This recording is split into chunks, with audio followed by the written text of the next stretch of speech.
Parece una canción de Miguel Ríos, pero no lo es. Yo tenía un presentador que me iba a acompañar, pero al final me ha dejado solo porque es un sportinguista acérrimo y dijo que Oviedo no y no, que se quedaba en Gijón y que me lo apañara yo solo. O sea que tengo que presentarme. Yo soy Agustín Aceves, soy médico neurólogo desde hace ya un montón de años y trabajo en el Hospital de Carbueñes, en ejercicio privado también en Gijón. Y es un placer venir, hoy que estaba la playa cerrada, a Oviedo, darse un poquito un baño, un cierto lustre. Para los de Gijón venir a Oviedo siempre es un honor. Y encantado de estar en este foro, que haya sido acogido por la Nueva España, de forma cariñosa, por María José Iglesias, en un foro tan prestigioso como en el que estamos. Aparte de neurólogo, pues hace un tiempo que también tengo otra actividad, que es, me he convertido en escritor. Escritor somos casi todos, porque escribimos, pero si por escritor entendemos a aquella persona que escribe y que alguien le compra lo que escribe, pues bueno, yo también soy escritor. Me autoedito desde el primer renglón hasta que vendo el libro. Yo soy el que lo hace todo. Estoy con otra serie de personas que en esta región están luchando por la autoedición y porque algún día tengamos el sueño de que el planeta venga y toque nuestra puerta. La mía de momento yo creo que no la va a tocar. Pero aparte de esas dos cosas, pues en los últimos tiempos también soy milfonero. Y esta palabra, este neologismo, viene a cuento pues porque practico mindfulness y ahora también difundo y divulgo mindfulness. Y aprovecho la anécdota porque yo, que soy médico, esta mañana tomando café con dos compañeros del hospital, viendo la fotografía, por cierto con corbata, yo no me reconocía cuando vi la fotografía de la Nueva España, y dice, hoy voy a dar una charla de mindfulness, y ellos han dicho de que sigue siendo un gran desconocido el mindfulness en la sociedad española. Y esto contrasta mucho con la sociedad sajona, donde el fenómeno ya está muy implantado. Por lo tanto, médico, neurólogo, escritor y mindfulnero. Esas tres cosas son esto que soy y encantado de estar con todos ustedes.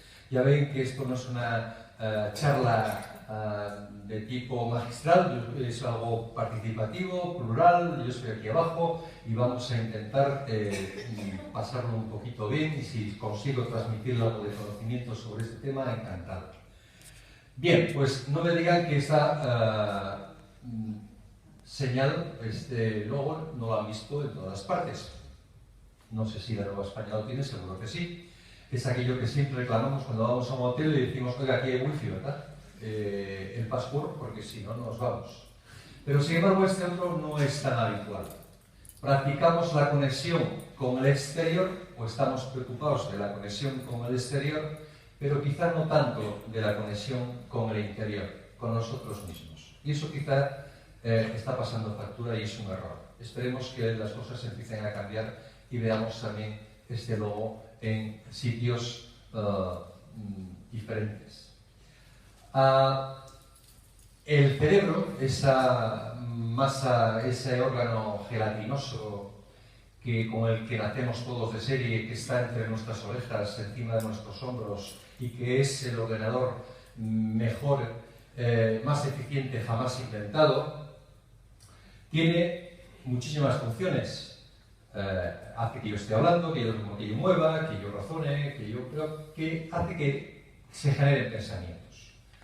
El cerebro es el asiento de la mente, el asiento del psiquismo, lo que me hace persona y lo que genera pensamientos. Pero los pensamientos no siempre son pensamientos positivos, pensamientos productivos, pensamientos beneficiosos, como refleja la estatua de Godin, sino que a veces los pensamientos son un lío y nos atormentan y nos enloquecen, y hoy día, ya que se puede medir todo, se sabe que al día tenemos unos 50 o 60.000 pensamientos.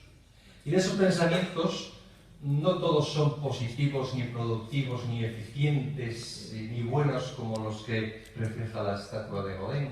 sino que a veces nos convierte la mente en una mente de mono, como dice el budismo. Son pensamientos que nos golpean, pensamientos que van hacia el pasado, castigándonos con remordimientos, con culpa, con nostalgia, y pensamientos que van hacia el futuro y nos siembran incertidumbre, ansiedad, desasosiego.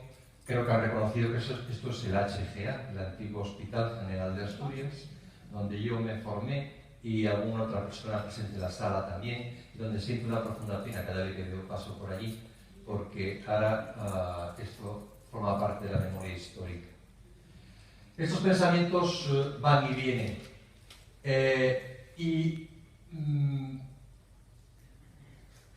Tenemos en este ir y venir de los pensamientos, nuestro cerebro divaga muy frecuentemente.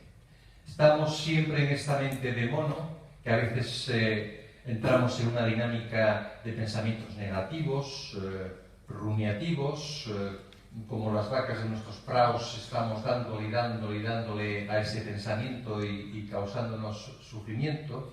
Es curioso como hoy que se hacen estudios de todo, este estudio es muy sencillo. Le han preguntado a la gente cómo eran sus pensamientos en determinadas horas del día, y miren cómo divagamos frecuentemente, pero sobre todo por las mañanas. Y pensamientos desagradables, neutros y agradables. Desagradables de una forma importante. ¿Qué va a pasar hoy? ¿Cómo va a ser mi trabajo? ¿Qué va a pasar con el jefe? ¿Recibiré este correo? Divagamos constantemente a primera hora de la mañana. En otras situaciones, como puede ser ejercicio físico, también pensamos, y pensamos de forma no positiva, con pensamientos negativos. Es que incluso en el sexo, practicando el sexo, algo tan agradable, hay pensamientos que son neutros, que no son agradables. Es decir, todas las actividades del ser humano están impregnados de pensamientos, de ir y venir en ese divagar constante. Hoy se sabe, desde el punto de vista de los estudios de neurociencia, algo que es que existen unas zonas en el cerebro que son lo que es la red neuronal por defecto, que se encargan de producir pensamientos de forma constante. Y esto se llevó en estudios interesantes en los que se vio que el consumo energético del cerebro era similar cuando estaba resolviendo una cuestión como un problema matemático a cuando estaba pues tranquilo, sin hacer nada. ¿Y cómo es posible? Pues porque en el cerebro, digamos, hay dos sistemas. Una red centrada en la acción, que sería la que se implicaría en resolver problemas concretos, como escribir o como hacer un cálculo determinado, y luego lo que se llama la red neuronal por defecto, en que está asociada a la producción de pensamientos un poco sin sentido, que van y vienen. Las pacientes muchas veces esto produce mucho sufrimiento y dicen, por favor, denme una pastilla, doctor, para no pensar, que esto no me está viniendo bien y tengo pensamientos constantemente. En los tiempos en los que estamos hay una cosa que es la paradoja de la felicidad. Es curioso cómo en los últimos 50 años, unos pocos más de los que tiene el ponente, hemos asistido a un desarrollo impresionante desde el punto de vista social, económico, tecnológico, probablemente más que en los últimos siglos o los siglos anteriores. Sin embargo, parece que las cosas, este desarrollo del homus technologicus no ha ido parejo al nivel de estabilidad emocional. Hay una cierta infelicidad en este mundo desarrollado, en este primer mundo, en el mundo rico, avanzado. No hace mucho Amador Menéndez en este foro presentó un libro que fue premio de ensayo Jovellanos sobre la historia del futuro, muy interesante, donde uno echa un vistazo ahí y está viendo cosas que bueno, pues uno se lleva las manos a la cabeza, coches que no llevan conductor, prótesis que hacen que se mueven con nuestro pensamiento, pero sin embargo la otra cara de la moneda es que este mundo no está todo lo feliz, ni hay todo el grado de estabilidad emocional que fuera de esperar. Y hay datos para la reflexión. Por ejemplo, los que aquí vienen. 450 millones de personas en el mundo padecen problemas de salud mental. Esto es un problema de mucha envergadura. Pero es que cada año se suicida 1 millón de personas en el mundo. Hablamos de donde hay datos del primer mundo, mundo civilizado, entre comillas. Pero si vemos este dato también es espeluznante. La OMS prevé que en el año 2030, es decir, dentro de nada, la depresión sea el problema más grave de salud pública.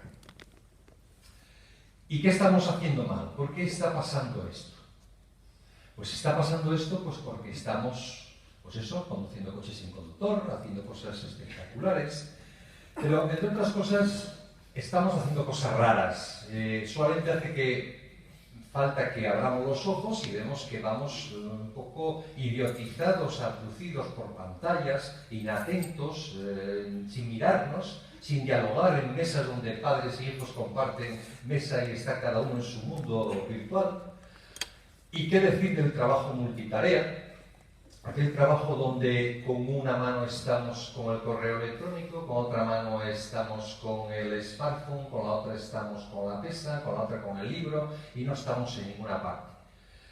La sociedad está con prisa, solo hace falta intervenir hoy de Gijón y ver cómo suenan los pitos en los coches, no hay tolerancia, hay estrés, hay agobio, hay...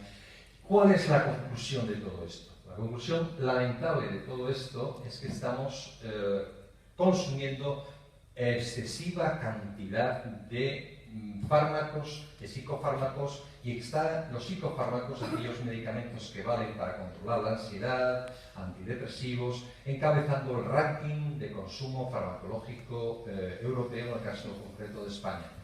Y esto es preocupante, porque también es cierto que en el mundo en el que estamos hay una tendencia a cuidar el cuerpo, a estar guapo, a estar bello, a el wellness, a practicar el fitness corporal.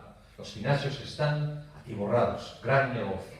Es decir, todo el mundo acude a este... Sin embargo, el fitness neuronal no está tan considerado. Yo creo que ahí es un nicho de negocio que a lo mejor era importante porque la gente no se preocupa demasiado de cultivar su mente o estimular su cerebro o cultivar sus habilidades emocionales. Una de las 4 nobles verdades del budismo, que ya desde hace 2500 años Siddhartha, este príncipe que fue llamado Buda, que salió de la riqueza y vivió la calle y se encontró con que en la calle había pobreza, había muerte, y dijo, esto yo voy a salir de mi mundo, voy a reflexionar y voy a idear un mecanismo para contrarrestar todo esto. Esto fue el inicio del budismo hace 2500 años, Siddhartha.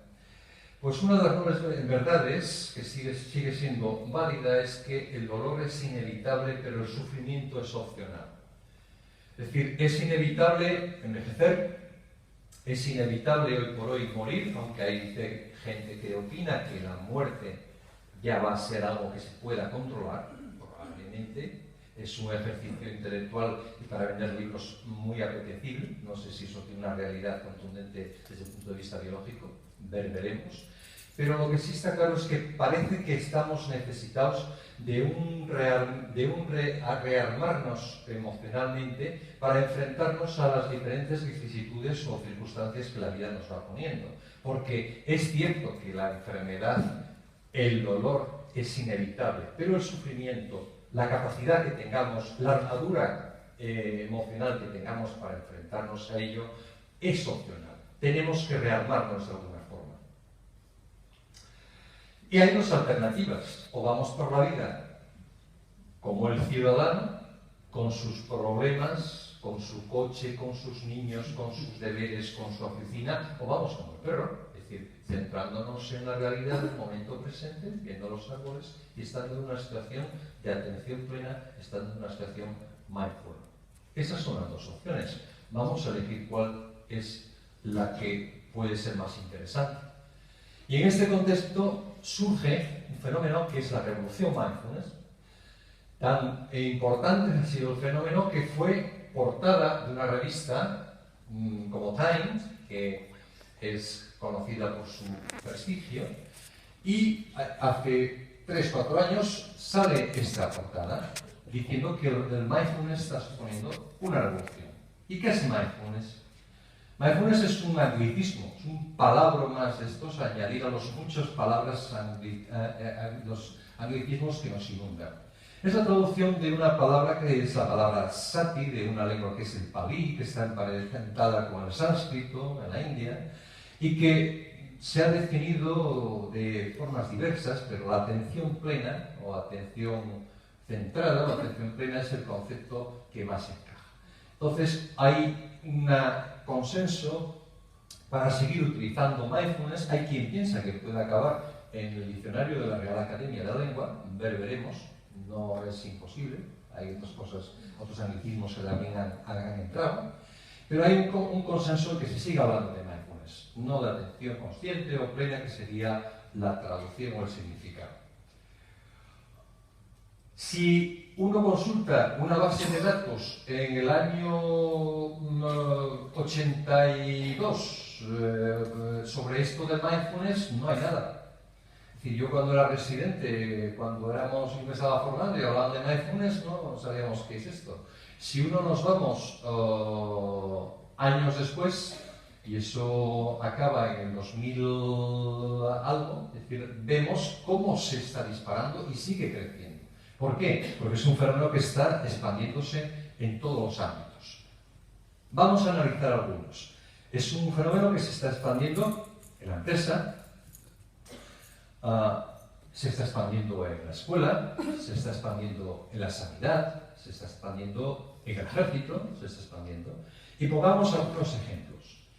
Una de las escuelas de negocio más importantes de este país, que es el IESE, hace poco organizaba 3 días de un curso de mindfulness y gestión del estrés, por el cual había que abonar la significativa cifra de 3.950 euros. 3 días. Lista de espera. Plazas cubiertas. Es una institución que es prestigiosa.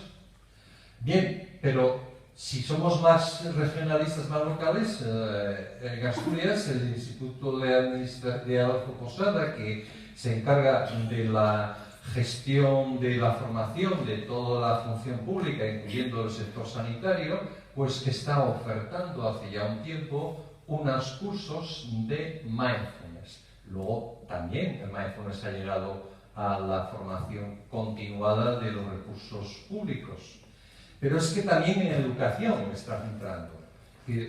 Este es un ejemplo, el Colegio Corazón de María, donde se ha introducido el colegio concertado, el mindfulness, junto con la oración diaria para empezar la jornada a hacer unos minutitos de meditación mindfulness.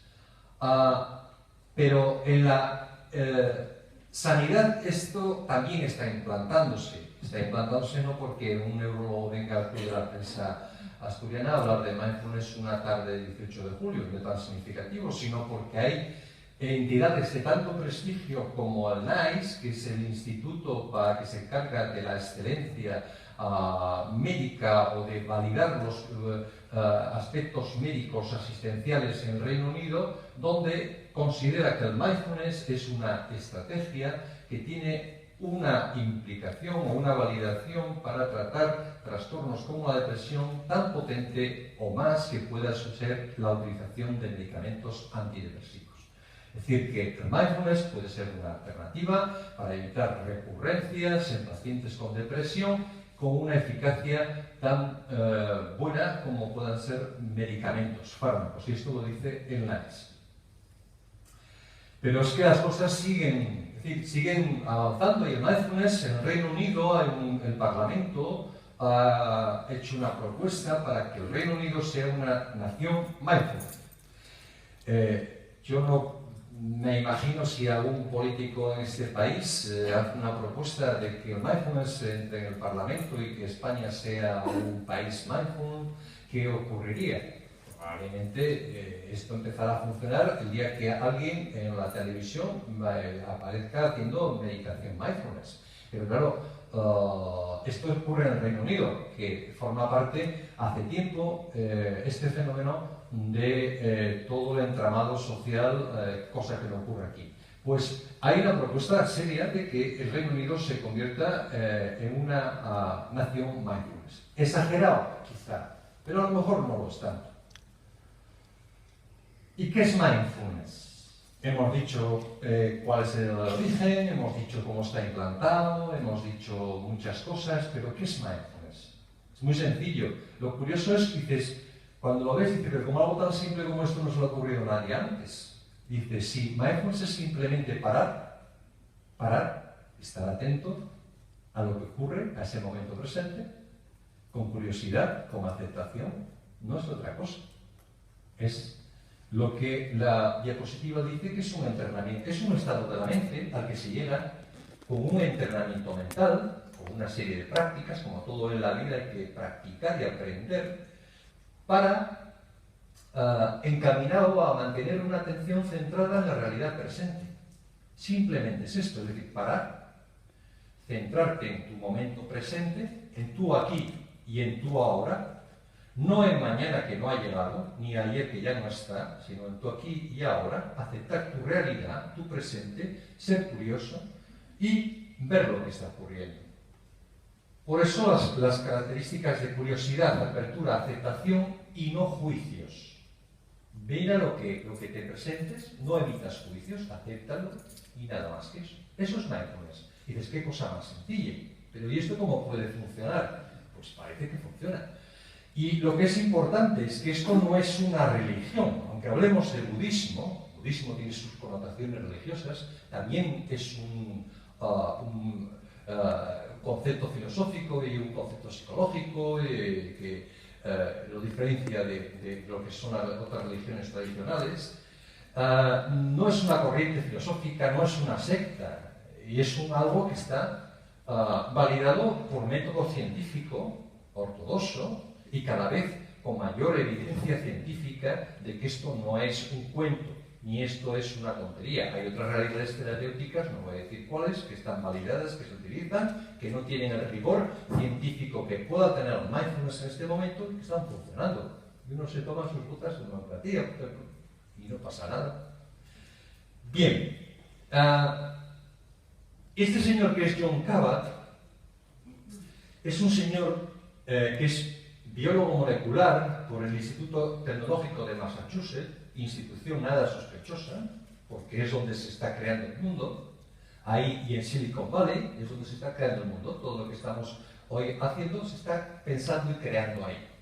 Pues este señor llega del 79, es un señor que tenía una experiencia de meditación con 20 y tantos años y llega a el centro médico de la Universidad de Massachusetts y dice, yo quiero aplicar esto de la meditación.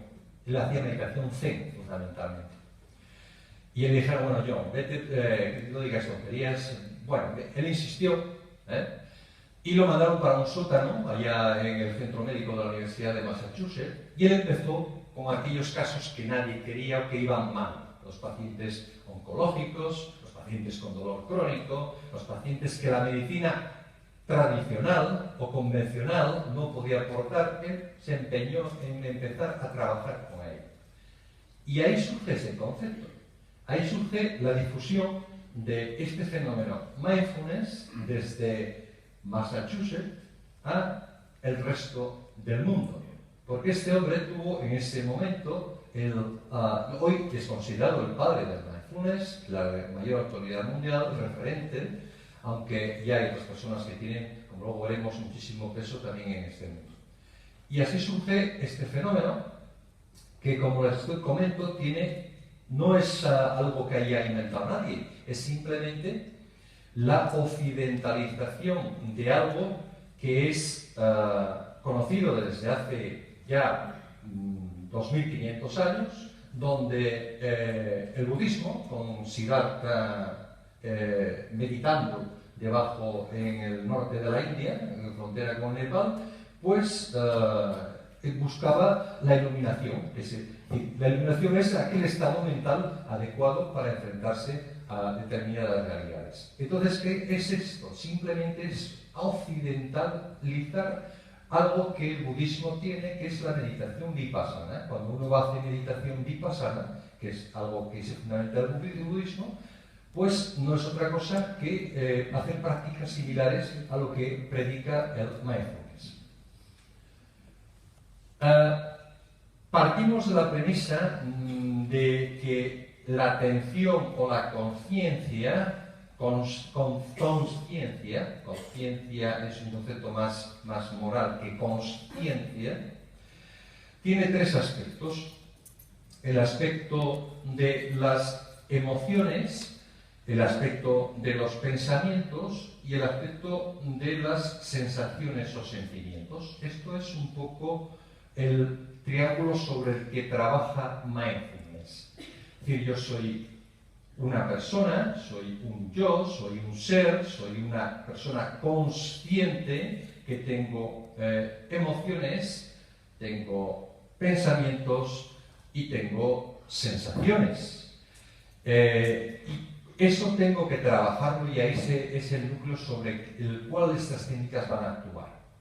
Si ahora por la puerta entra un león o un lobo, yo voy a tener una sensación de miedo, voy a tener un pensamiento de qué hago yo, cómo salgo de esta, y voy a tener una sensación de sudoración, de taquicardia, de incertidumbre, de tensión. Es una reacción natural de huida. El problema no es ese, que es un miedo, digamos, normal o necesario para escapar del león que está entrando. El problema es cuando eso ocurre cuando no hay león, cuando yo estoy pensando en mi trabajo, en mi jefe, en mi correo, y ese pensamiento pues me desencadena esa emoción de ira, y eso va acompañado de las sensaciones correspondientes. Ay, me sube por el estómago esa tensión. Es decir, estamos trabajando con los tres factores: pensamiento, emoción, sensaciones. Hay que trabajar, porque no siempre hay leones en el mundo, pero sí hay leones a veces en nuestros pensamientos, en nuestros correos electrónicos, en nuestras casas, en nuestros hijos, en nuestras convivencias. Hay leones y fieras a las que hay que figuradamente enfrentarse. El mindfulness es un concepto global que tiene varios programas. El más reconocido es el MBSR, que es el programa de la reducción del estrés basado en mindfulness. Es el pionero, el que fundó John Kabat allá en Massachusetts, pero han ido apareciendo otros, como la terapia cognitiva basada en mindfulness, que tiene una indicación más en el tema depresivo. Este se utiliza más el tema de manejo de la ansiedad. Este otro programa se utiliza más para manejo de patologías, problemas depresivos. Y han ido apareciendo pues la terapia de la aceptación y compromiso, y otro componente importante que es la compasión asociada al mindfulness. Esto es muy importante y muy sanador y muy beneficioso. Pero compasión no en el sinónimo que tiene el concepto de compasión en castellano, que tendemos a pensar en compasión sinónimo de pena o lástima. No es esa compasión. Es la compasión, ese sentimiento de afecto, de bondad, de quererse. El Dalai Lama, una vez que vino aquí a España, uno de los comentarios que dijo: joder, hay que ver cómo os pegáis, qué poco os queréis, cuánta caña os dais a vosotros mismos. Si no te quieres a ti, es muy difícil que quieras a los demás. Ese es el concepto de compasión, de afecto, de bondad amorosa, no de pena o de lástima. Y eso, practicado dentro del mindfulness, también tiene mucho beneficio terapéutico. ¿Cómo se hace mindfulness? Pues hay prácticas, como todo, para conducir, para aprender a tejer, hay prácticas para todo. Hay unas prácticas que son formales y otras prácticas que son informales. La idea es que las prácticas formales las hagamos con el instructor, con los cursos, y luego las apliquemos a la vida cotidiana en el aspecto informal, porque no vivimos haciendo la clase, sino que vivimos en el día a día, en el trabajo, en el coche, etcétera, etcétera. Dentro de las prácticas formales, una de las más clásicas es utilizar algo que es gratis, que llevamos todos desde que nacemos y que utilizamos muy poco, que es la respiración. Es curioso cómo la gente se sorprende cuando le dices que lleva usted consigo, aparte de la función que tiene de intercambio de gases, de coger oxígeno y echar anhídrido carbónico, etc., se sorprende cuando le comentas, lleva usted consigo el mejor ansiolítico que se ha inventado nunca. La gente dice, ¿cómo es posible? Claro, porque utilizando la respiración, la mente se calma y uno consigue tranquilizarse y uno duerme mejor y uno tiene que saber manejar la respiración. Y esto es uno de los fundamentos de las prácticas más utilizadas dentro del mindfulness. La respiración consciente, ser consciente y trabajar nuestra respiración de forma consciente. Esta es una práctica. Otra práctica importante es la exploración corporal. El cuerpo a veces lo tenemos ahí, pero no lo exploramos. Tenemos ahí para ocupar sitio, pero no lo exploramos.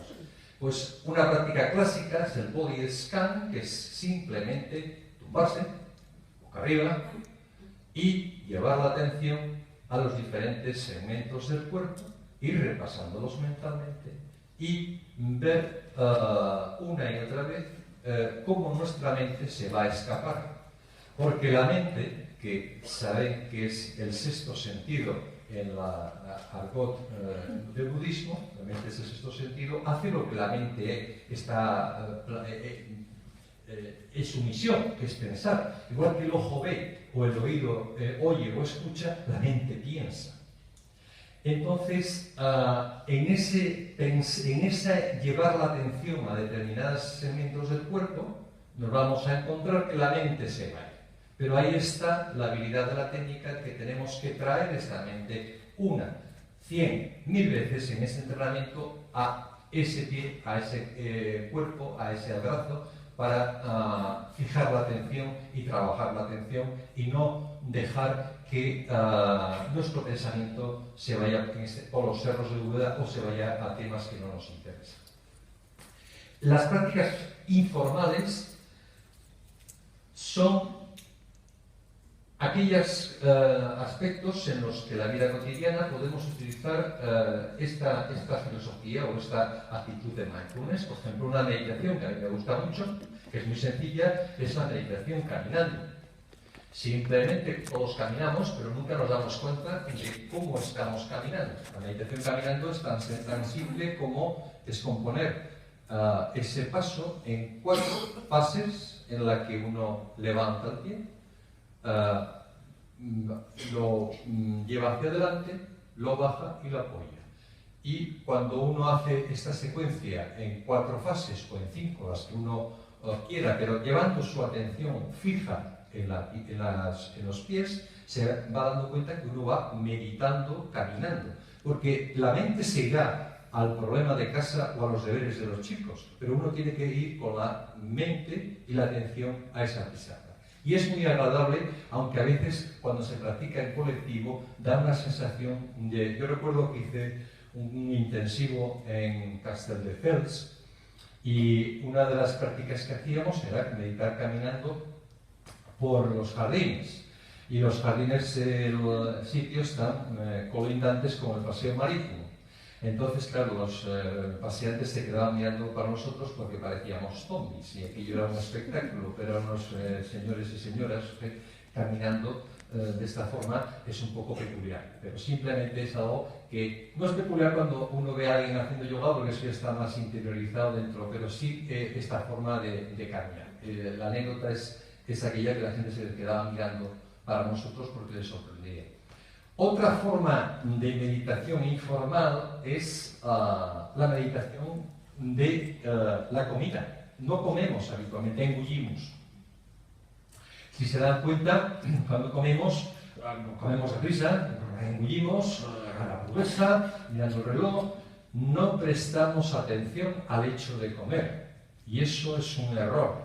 Independientemente ya de las consecuencias médicas de meteorismo, aeropatia, etcétera, etcétera, es que la atención a la comida es algo importante. Y de ahí surge la clásica meditación de la uva pasa, que seguro que si hay minfoneros en la sala, seguro que sí, pues es algo que han hecho y que es lo que, una de las primeras lecciones, a mí fue la cosa que primero me llamó la atención, cómo una uva pasa, que habitualmente las comemos a puñados, puede ser todo un fenómeno de exploración, de contemplación, de degustación, y cómo esa experiencia puede convertirse en algo tan interesante desde el punto de vista de centrar la atención.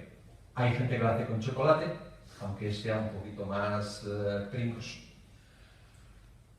Posturas para meditar, las que se quieran y las que uno guste. Uno siempre hay una tendencia a pensar que la meditación esto es algo de Hare Krishna, de esotéricos, estos están ahí con las piernas cruzadas, ¿qué estarán haciendo? Es decir, no, es decir, la meditación surge en ambientes de meditación vipassana y la tendencia es a meditar con las piernas cruzadas en posición de loto o de medio loto, pero uno puede meditar sentado en un banquito, a mí esta me gusta mucho, o puede simplemente estar sentado en una silla o tumbado en el suelo. Es decir, no hace falta estar haciendo un loto, que eso es la panota, sino simplemente estar sentado o tumbado. ¿Cuáles son las aplicaciones del mindfulness? Uno se puede llevar las manos a la cabeza cuando dice sí, vale para todo. Pero es que vale para muchas cosas, porque ya hemos hablado que funciona en ansiedad, funciona en trastornos depresivos, que son quizá los orígenes, pero funciona en el manejo del dolor crónico. Javier García Campayo, que es otra persona con la que yo he hecho un par de experiencias de cursos, es uno de los expertos mayores que hay sobre el tema de mindfulness y fibromialgia. Y esto, los médicos sabemos que la fibromialgia es algo que nadie quiere ver porque parece, pues funciona y parece lo que se está publicando y que funciona de forma aceptable. Funciona en trastornos tan medicalizados como son la infancia, los trastornos de hiperactividad. Los niños les cuelgan rápidamente San Benito de hiperactivos y les ponen su medicamento, a veces por intereses perversos un poco de la industria farmacéutica, cuando quizá trabajando o centrando atención, y el mindfulness es una alternativa, también pudiera ser pudiera funcionar. Trastornos alimentarios. Problemas de tipo como la psoriasis, problemas de la diabetes, como ven, enfermedades cardiovasculares. El espectro es tan amplio que es cuanto menos sorprendente.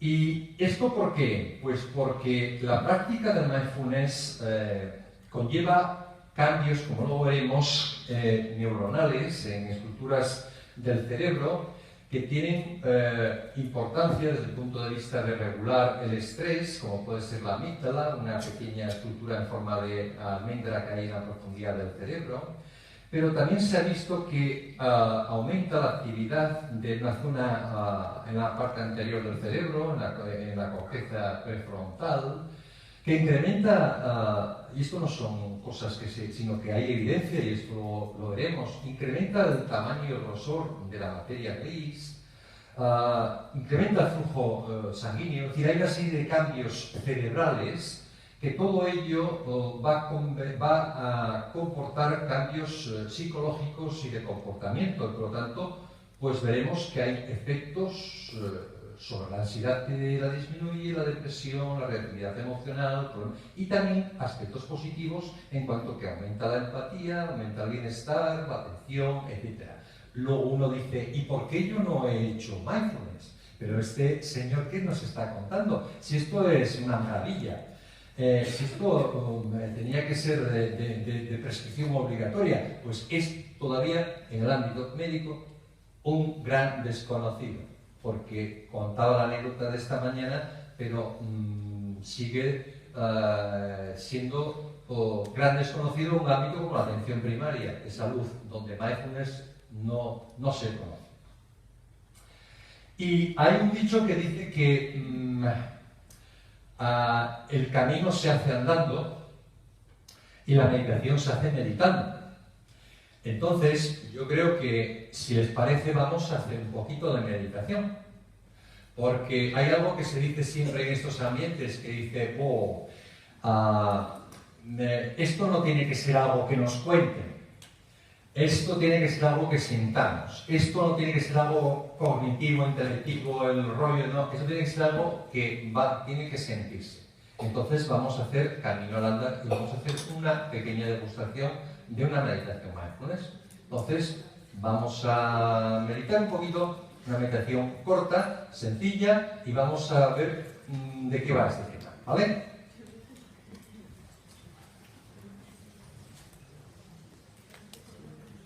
Bien,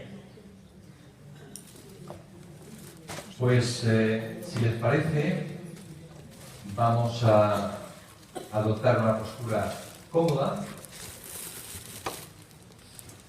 en la silla, que nadie quiera meditar tumbado, por favor, porque tenemos problemas de...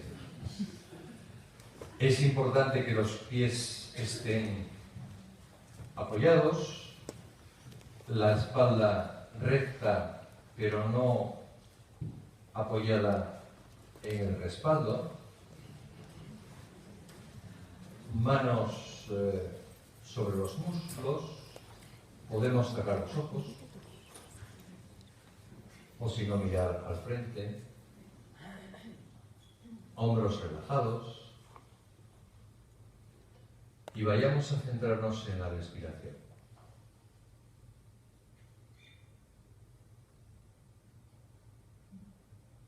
Utilizamos un punto de anclaje que puede ser pues debajo de la nariz, entre el labio superior y la nariz, y vamos a sentir ahí la respiración. Inspiramos suavemente y expiramos. Inspiramos y expiramos. Vemos la pausa que hay entre una inspiración y una expiración. Atendemos a ese suave bamboleo que ocurre en nuestro abdomen.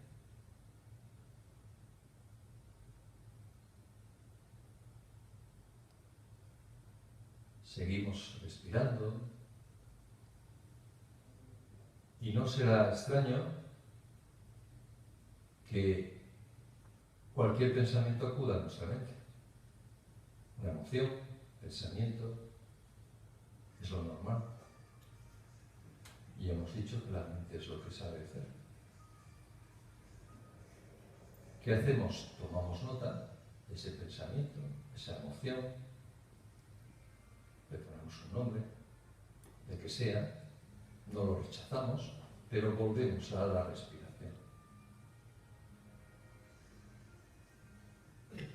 Oímos